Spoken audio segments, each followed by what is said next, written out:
Fala galera, na aula de hoje a gente vai estudar um pouquinho sobre campo elétrico uniforme e entender também a relação entre vetor campo elétrico e potencial elétrico, tá? Em qualquer campo, para poder ser considerado uniforme, o seu vetor campo vai ter que ser constante. No caso do campo elétrico uniforme, ou seja, o vetor campo elétrico vai ter que ser constante e para isso as suas linhas de campo têm que ser paralelas entre si. Ou seja, essa é a condição para o campo elétrico ser uniforme. As linhas de campo têm que ser paralelas entre si, certo? Ponto importante e interessante da gente saber. Ou seja, só relembrando, qualquer campo para ser considerado uniforme tem que ter o seu vetor campo constante. E aqui no caso do campo elétrico uniforme, as linhas de campo têm que ser paralelas entre si. Legal? Agora vamos tentar encontrar a relação entre vetor campo elétrico e potencial elétrico. Vamos aqui tomar como exemplo, então, duas superfícies equipotenciais, A e B, sobre um campo elétrico, há uma distância D entre elas, e aqui a gente vai ter uma carga aqui, percorrendo essa distância D, né? Tá, para isso, vamos então calcular o trabalho elétrico de A até B. O trabalho vai ser a carga vezes a diferença de potencial, VI menos VF, que nesse caso vai ser a carga VA menos VB, que também a gente pode reescrever como sendo simplesmente QU, com U sendo já a diferença de potencial. Então esse é o trabalho dessa força elétrica de trazer a carga daqui até aqui, é QU. Mas a gente também pode reescrever esse trabalho como sendo a força vezes o deslocamento vezes o cosseno do ângulo, que nesse caso o cosseno é zero, porque está em linha reta. O cosseno de zero é 1, ou seja, é simplesmente força vezes deslocamento, certo? Como esses dois trabalhos têm que ser iguais, o trabalho elétrico é o trabalho da força, então F vezes D tem que ser igual a Q vezes U. Vamos isolar aqui o U, a gente chega aqui, U é igual a F vezes D sobre Q, certo? Só que a gente tem agora outro fator importante. A força elétrica é igual a QE, ou seja, F sobre Q é igual a E. Então, a gente pode achar o que a gente está procurando com essa relação. Ou seja, F sobre Q é igual a E. Tomando aqui só o módulo.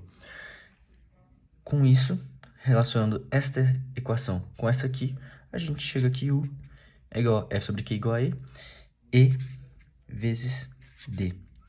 Certinho? Então, esta é a relação entre potencial elétrico e vetor campo elétrico. Uma relação muito importante que vai te ajudar a resolver muitas questões.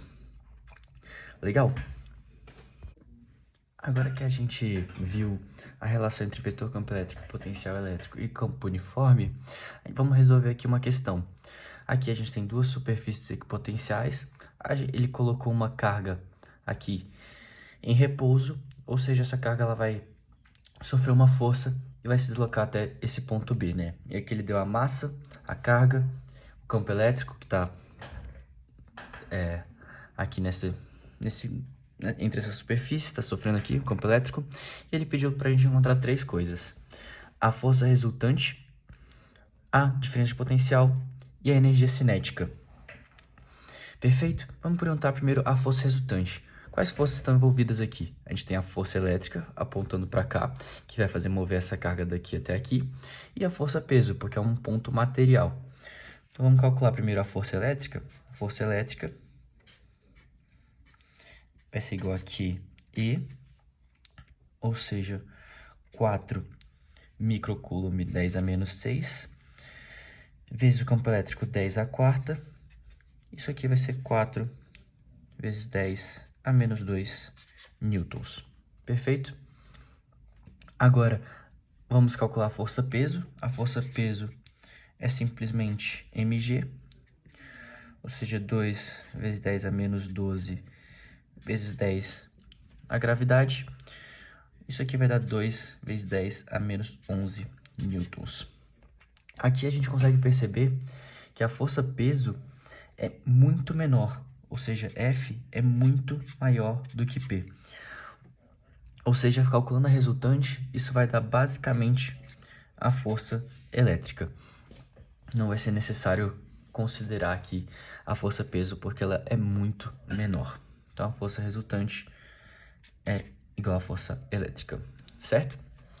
Agora, para calcular a diferença de potencial. Diferença de potencial, muito simples, só usar a fórmula que a gente acabou encontrando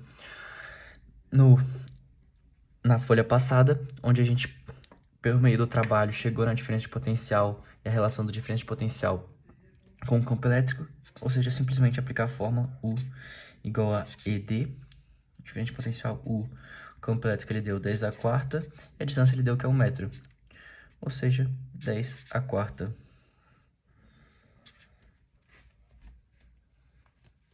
Newton por Coulomb metro, ou seja, simplesmente 10 a quarta volts, certo?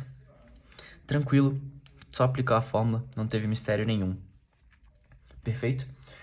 Agora, para a gente encontrar a energia cinética, o que a gente pode fazer? A gente sabe que o trabalho realizado é igual à diferença da energia cinética. Ou seja, a gente sabe que o da força-peso, o trabalho da força-peso vai ser praticamente desprezível, então vai ser apenas o trabalho da força elétrica. Então podemos aqui calcular, aqui ó, trabalho vai ser igual à diferença da energia cinética. O trabalho vai ser força vezes o deslocamento, energia cinética final menos energia cinética inicial. O inicial ela é botada do repouso, ou seja, 0. Então, a energia cinética que ele quer vai ser simplesmente 4 vezes 10 a menos 2 vezes 1 metro, ou seja, 4 vezes 10 a menos 2 joules. Porque tá tudo no SI. Perfeito? Então aqui a gente pode encontrar a força resultante, a diferença de potencial e, por fim, a energia cinética. Perfeito? Por meio do trabalho e da variação da energia cinética. Certinho? É isso por hoje. Qualquer dúvida, comente nos comentários. Sugestões, críticas, sempre aberto. E espero que tenha gostado.